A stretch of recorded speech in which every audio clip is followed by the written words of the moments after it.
¿Qué tal, familia? ¿Cómo están? Bienvenidos al primer episodio de este gran podcast que, como te dije en la introducción, fue un proyecto que hace algunos meses en mi cabeza estuvo sonando y estuvieron rondando ideas que la verdad es que tenía que tenerlas en papel y después del papel ponerlas en algo, en una herramienta práctica para que pudieras tú llevarme en tu coche o a lo mejor que en tu casa lo puedas estar escuchando. Bienvenidos a este episodio que lo titulé El costo de los errores. Y para conceptualizar de qué vamos a estar hablando, quiero que te hagas estas preguntas. Y si es que me estás escuchando en tu carro o estás a lo mejor en la cocina o a lo mejor simplemente te estás dando un baño, dándote una ducha, quiero que escuches este podcast con mucha atención porque las preguntas que vamos a conceptualizar van a llevarte a un plano de esto es lo que puedo estar viviendo y esto está en mi realidad, ¿ok? Entonces, cuando me puse a pensar ¿por qué la gente fracasa antes de intentar las cosas? ¿Te has puesto a pensar en eso? Muchas de las personas empiezan a perder la batalla sin ni siquiera iniciarla, sin ni siquiera intentarlo. ¿Por qué la gente inicia algo y no lo termina? Bueno, eso es muy normal en Latinoamérica y no he tenido la oportunidad de viajar a otros países, pero en la traducción en Latinoamérica, el iniciar algo es importante, más terminarlo nunca ha sido importante. Eso es lo que vi en muchos de los pensamientos de un mexicano o de un chileno o de amigos colombianos que tengo. Entonces, la gente conceptualiza el iniciar algo, más no terminarlo. Ese es el principio del fracaso. Ahora, el fracaso no significa que sea algo malo, significa aprendizaje, pero la traducción, la lingüística que estamos utilizando de fracaso lo asocian a no voy a poder hacerlo o no lo logré y jamás lo voy a volver a intentar. Ahora, la pregunta que te voy a hacer es, fíjate en tu entorno, fíjate en dónde estás viviendo, fíjate qué coche manejas, qué departamento, qué casa en la cual estás viviendo, ¿te gusta o no te gusta? Y si no te gusta, ¿qué estás haciendo el día de hoy para poder salir de ese entorno? Recuerda que tu entorno define mucho de lo que el día de hoy eres. Si tú el día de hoy estás escuchando en la calle o a tus vecinos que solamente se la pasan de fiesta y todos los días hay mucho ruido y que no hay paz y que en tu casa, ¿ok? Siempre hay un tema de conversación para pelear donde tus papás o a lo mejor tu hermano o tu hermana no te aportan nada y ese ambiente, ese ecosistema de conocimiento te está haciendo decrecer. Lo que vamos a estar hablando en este podcast es poder resolver esta problemática y poder conceptualizar estas preguntas y la traducción hacia dónde vamos a ir y cómo lo vamos a resolver. Quédate en este podcast y toma muchas notas. Y es que me di cuenta que mucho de lo que vamos a hablar es sencillamente por la falta de decisión y la falta de liderazgo interno de cada quien.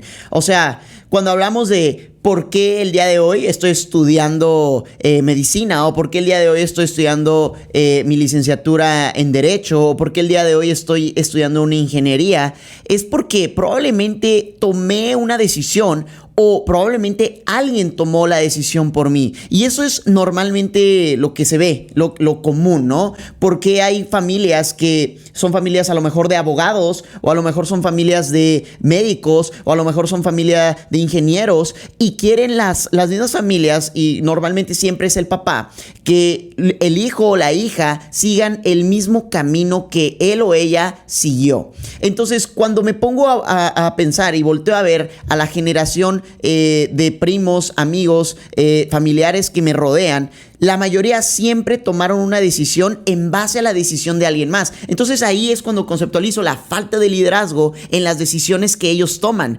Cuando no tienes una constante en qué estás decidiendo y a lo mejor ni siquiera estás como decidiendo cosas, solamente las piensas, las haces y ya, pero también estás tomando de la decisión. Ahora, ¿Por qué la gente olvida sus sueños? Sencillo, porque vivimos en un país que es bastante sencillo quedarse cómodo. Es un país donde ganas a lo mejor 5,000, 6,000, 7,000 pesos y te conformas. Pero allá afuera, allá en otros países, en países de primer mundo, hablemos de Estados Unidos, hablemos de Europa, son países que ganar 5,000, 6,000, 7,000 pesos es un concepto bastante bajo. Digo, no he tenido, te vuelvo a repetir, la oportunidad de ir a estos países, pero sí tengo muchísimos amigos que me cuentan cómo es que ganan dinero allá, y me sorprende que hay gente que, así como yo, que trabajaba en McDonald's, le pagan $1,800, $1,000, $1,200 por mes.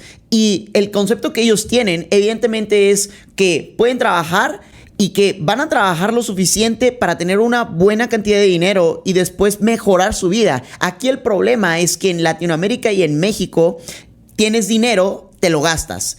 Tienes dinero, no lo guardas. Tienes dinero, lo prefieres deber antes de invertir. Y ese es el por qué usted no toma decisiones con un alto nivel de conciencia. Porque usted tiene un problema. Y el problema se llama dinero. Ahora, no quiero decir que el dinero es un problema, porque en realidad no es un problema. El problema es que usted tiene una situación económica que no lo deja pensar en sus sueños, y es por eso que usted, antes de intentarlos, usted ya se ve vencido y usted ya se ve derrotado. Y sencillamente, cuando te fijas en ¿cuántas personas en Latinoamérica y en México están yendo a emprender o están levantando negocios o están levantando algunas pymes? Son muy pocas y es una lástima. Pero en esta manera de pensar, en una manera disruptiva, hoy te voy a dar un poco de claves de cómo es que puedes visualizar eso que tanto has deseado, ese carro, esa casa, porque en realidad no es el dinero, sino que el dinero te abre puertas a un estilo de vida mejor, a lo mejor una casa más grande, a lo mejor un coche más bonito, a lo mejor unas mejores vacaciones. Y eso es lo interesante en el concepto de ¿por qué dejé de hacer mi sueño? Si mi sueño me permitía viajar, si mi sueño era a lo mejor tener una casa donde pudiera recibir a toda mi familia, el día de hoy, ¿en dónde estoy parado? Y no te culpo, puesto que cuando nacemos nosotros, cuando el ser humano es un niño apenas, tú tienes un sentido de liderazgo. Te voy a poner un ejemplo. Cuando yo era niño, yo recuerdo que salía mucho con mi mamá. Le agradezco de verdad a mi mamá 100% esas salidas, porque a veces íbamos al parque o a veces íbamos a algún lugar donde se me antojaba a lo mejor un helado, y seguramente esto también te pasó a ti, ¿no? Se te antojó un helado, a lo mejor se te antojaron algunas papas fritas, y tu mamá y mi mamá tal vez se ponían de acuerdo, porque la mayoría de veces siempre me decía no. Cuando iba a la plaza comercial con mi papá y tenía la oportunidad de convivir con él, volteaba a ver la tienda de videojuegos y decía, papá, quiero un videojuego. Y él me decía, no. Y es ahí cuando hoy lo volteo a ver y digo, mi papá y mi mamá me fueron quitando un sentido de liderazgo. ¿Por qué, Jesús? Sencillo. Porque yo buscaba la manera en que pudiese conseguir eso que quería. Si quería un helado y mi mamá me decía no, buscaba la manera de poder lograrlo. Pero eso, inconscientemente, tus padres fueron quitándote un poco de liderazgo. Y eso es en el sistema tradicional de lo que viene siendo Latinoamérica. La mayor cantidad de padres de familia le quitan el sentido de liderazgo a los hijos desde que les quitan los sueños desde niños. Entonces ponte a pensar, si el día de hoy le estás diciendo a tu hijo que no puede ser jugador de fútbol, o no puede ser un artista, o no puede a lo mejor armar muchos rompecabezas, ¿qué le estás haciendo en un futuro? ¿Qué estás haciendo en su sentido de ir por lo que él quiere y no por lo que alguien más quiere? Entonces, el sentimiento de liderazgo empieza desde una persona de 5 o 6 años que va por sus sueños, y su sueño a lo mejor en ese momento era comprarse un carrito o un videojuego, a lo mejor era un helado. Y cuando tú vas y le dices no, y no, y aparte lo reprendes. A lo mejor en el sistema tradicional de Latinoamérica de educación, las madres y los padres suelen tener una represión a lo mejor agresiva, a lo mejor un golpe, o a lo mejor en estate quieto de no te lo voy a comprar, y eso hace que el niño, su sentimiento de liderazgo vaya decreciendo, y no me sorprende porque al final, cuando terminan estudiando en la universidad, eligen una carrera que a lo mejor el papá o la misma sociedad lo fue asociando y lo fue empujando a que él tomara esa decisión. Pero ¿qué tal si eso no era lo que él quería? ¿Qué tal si él quería ser futbolista, pero desde niño le dijeron que no? Entonces, muchachos, cuando hablo de las preguntas de el por qué la gente deja sus sueños detrás y por qué la gente hace que sus sueños no se cumplan, es porque desde un principio no sabías tomar decisiones. Entonces, si tu sueño desde pequeño fue ser futbolista o ser un artista, por favor, sigue tus sueños. En realidad, este podcast también está impulsando a los emprendedores o a las personas que están pensando en poner un negocio, en poner a lo mejor ese negocio, ese pequeño sueño que se te ocurría desde pequeño. Hazlo. Jamás te van a criticar, ¿ok?, por hacer de menos. Siempre te van a criticar por hacer más. Entonces, padres de familia que me estén escuchando, por favor, nunca le cortes las alas a tu hijo, porque no sabes si él o ella pueden hacer de lo que ellos quieran su mejor versión. Probablemente quiere ser el siguiente Lionel Messi. Probablemente quieren ser el siguiente Beethoven. Probablemente quieren ser el siguiente diseñador de modas. Y estoy seguro que has escuchado la famosa frase de: es que esta es la vida que me tocó, o este es el trabajo que me tocó, o frases como le preguntas a alguien que cómo está y te dice: pues aquí estamos. O ¿cómo te va? Pues persiguiendo la chuleta. Este tipo de frases perdedoras, perdóname que lo diga así, pero son frases perdedoras, son frases que solamente están diseñadas para evitar decir: pues no estoy haciendo lo que quiero, pero pues aquí estamos, ¿no? Entonces, cuando yo escucho ese tipo de frases, la gente cree que se ve bien diciendo eso, pero no te ves bien y no se escucha bien, porque también estás aceptando que no tienes tus sueños y no tienes tus metas bien claras. Entonces, eso me hace a mí pensar que no tienes un alto nivel de conciencia. Y pensar que esa es la vida que me tocó, o este es el trabajo que me tocó. No es el trabajo que me tocó, la vida que me tocó, es la vida que tú quieres vivir. Una vez escuché a un mentor decir que no es tu culpa si naces en un ambiente de escasez, de pobreza, pero sí es tu culpa si te mueres ahí. Entonces, esa frase, cuando ves tu entorno, ves tu realidad, pon una fotografía del futuro. Pone esa fotografía de Jesús, de Jorge, de Fernando, de María, de Pedro. Ponla en el futuro. Quiero que tengas las mismas, el mismo ecosistema. Quiero que tengas las mismas prendas. Quiero que tengas el mismo coche. Quiero que tengas la misma casa. Y si esa foto en el futuro te agrada, vas por buen camino. Pero si esa foto en el futuro, con el mismo ingreso, con el mismo estilo de vida y con los mismos hábitos, no te agradan, entonces probablemente puedas volver a pensar en qué estabas haciendo y qué puedes hacer para salir de eso. Ojo con lo que te voy a decir, porque probablemente vives en una jaula de oro. Jesús, ¿qué es una jaula de oro? Sencillamente puedes vivir con un ingreso tradicional, un ingreso que te permita vivir bien, pero a eso yo le llamo una jaula de oro, porque se ve bien, se ve lindo, se ve resplandece, tiene un buen contexto. Sin embargo, sigues viviendo en una jaula. No te das cuenta que allá afuera hay un ecosistema de vida, un ecosistema de oportunidades. La crisis existe, pero depende de qué crisis quieres vivir. En la crisis quieres que tú trasciendas, quieres tener negocios que se eleven en la crisis, o tan solo en la crisis vas a ser otra persona que diga, es que hay crisis, es que por esto no tengo lo que quiero y por esto no tengo los sueños que quiero y por eso no tengo el coche de mis sueños y no tengo la casa que quería o el viaje que quería o la familia que quería. La crisis funciona de tal manera que usted lo puede aprovechar o usted se puede quejar y victimizar de la crisis. Entendiendo esto, partimos a la diferencia entre lo logré y en el casi lo logro. No hay persona que lo premien por el casi lo logré, el casi me gradúo, el casi sí lo hago, el casi sí llego. Siempre va a haber un estrato donde es el primero, el segundo y el tercer lugar en cualquier cosa a lo que te dediques. Entonces, la diferencia entre lo logré y casi lo logro no es una diferencia pequeña, es una diferencia abismal. Es algo que ni siquiera lo puedes medir porque no estás en el mapa.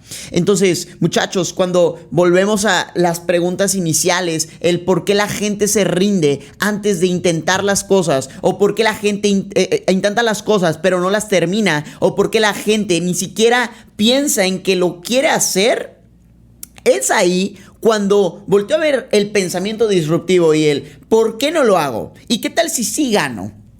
¿Qué tal si sí lo logro? ¿Qué tal si ese trato que iba a hacer con algún socio sí se cierra? ¿Qué tal si la chica que me gusta me dice que sí? ¿Qué tal si ese maestro que yo pudiese hablar con él para poder ayudarme a mí mismo en mi proyecto y que salga aún mejor me dice algún consejo? ¿Qué tal? ¿Qué tal el mundo de las probabilidades y no el mundo de ¿y si no? ¿Y si no pasa? Y el mundo de la mentalidad de escasez y el mundo de la que no hay prosperidad. Muchachos, sé una persona que tiene un pensamiento disruptivo y toma acción por 10. La gente suele perder la batalla antes de subirse al ring. Pero cuando volteas a ver a los boxeadores o a los jugadores de fútbol o a los corredores que se dedican a entrenar durante 2, 3, 4 años y para solamente correr unos cuantos segundos, es cuando entiendes que tú vas a ganar la batalla mientras te preparas y ese proceso lo vives de manera excepcional. Entonces, Jesús, ¿cómo puedo yo lograr visualizar mis metas y en base a eso tener un plan detallado de día con día, mes con mes para lograrlo? Sencillo. Vamos a visualizarnos, número 1. ¿Cómo logramos esto? Vamos a poner en una tarjeta, en blanco, lo que queremos de manera detallada. Si quieres un coche, ¿de qué color quieres que sea el coche? ¿De qué marca? ¿Cómo quieres que huela? ¿Qué fragancia? ¿De qué color quieres que sean los asientos? Y eso va a ser una. La segunda tarjeta puede ser tus metas personales. ¿Cuánto dinero necesitas ganar o cuánto dinero te gustaría ganar para que el contexto de vida que quieres sea una realidad? Y todo eso lo escribes en una tarjeta en blanco, la cual la vas a leer día con día y vas a decir esta frase que es bastante sencilla pero muy poderosa. Estoy feliz y agradecido porque el día de hoy tengo tal cosa. Estoy realizado en tal aspecto y estoy logrando cada una de mis metas. Eso va a ayudarte a conceptualizar qué es lo que vamos a hacer. Número 2, vamos a tener una guía gráfica donde en tu cuarto, en tu recámara, puedes pegar imágenes de ese viaje que tanto has querido hacer, de ese concierto que tanto has querido ir en algún país, de esa ciudad que tanto has querido conocer. Lo vas a conceptualizar y lo vas a poner en tu pared, en un muro donde lo puedas ver cada uno de los días. Y cuando te levantes de tu cama y pienses, hoy no quiero hacer las actividades que me lleven a mi sueño, volteas a ver esa pared, ese muro, y quiero que digas esta frase. Lo que el día de hoy estoy decidiendo hacer, ¿me acerca o me aleja a mi sueño? Si me aleja mi sueño, entonces quiere decir que tengo que tomar acción para que me acerque a mi sueño. Con eso puedo ayudarte no solamente a ti, sino que la gente que visite tu lugar tu espacio, tu lugar de metas, pueda también tomar la decisión de ir y perseguir cada uno de los sueños y la visualización que cada uno necesita en base a sus metas. Familia, hemos llegado al final de este episodio, de este podcast. Espero que haya sido de valor y si es así, recomiéndaselo a alguna persona que sepas que hoy no está cumpliendo sus sueños o que sepas que simplemente se olvidó que tenía una vida normal y que empiece a buscar una vida disruptiva. Te dejo mis redes sociales de este lado y espero poder conocerte en cualquier parte del mundo que te encuentres. Nos vemos en el siguiente capítulo de Disrupted Minds. Te agradezco y te mando un fuerte abrazo donde sea que te encuentres.